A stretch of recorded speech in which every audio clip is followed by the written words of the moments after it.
Hello everyone and welcome to the Melek'le Yemek channel. Today's recipe is going to surpass all the cheeses I've made so far.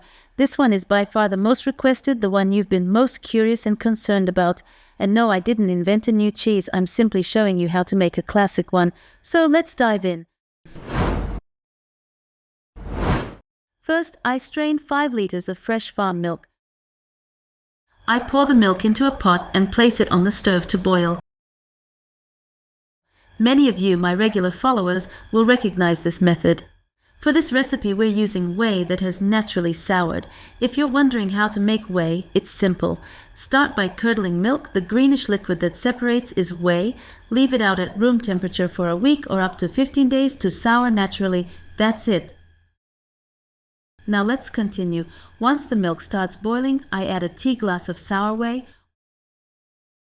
Almost immediately, the milk begins to curdle. To speed things up and ensure a good curdling process, I add a second tea glass of whey.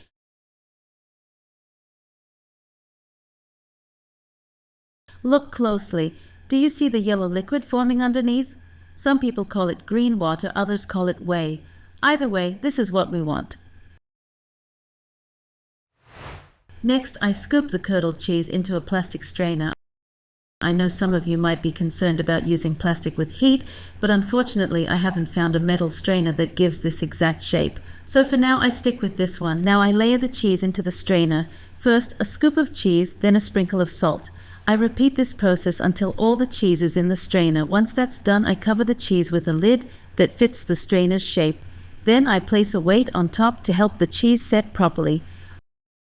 After 30 minutes, I flip the cheese to ensure it takes the shape of the strainer evenly. I repeat this flipping process every hour for the first 2 hours.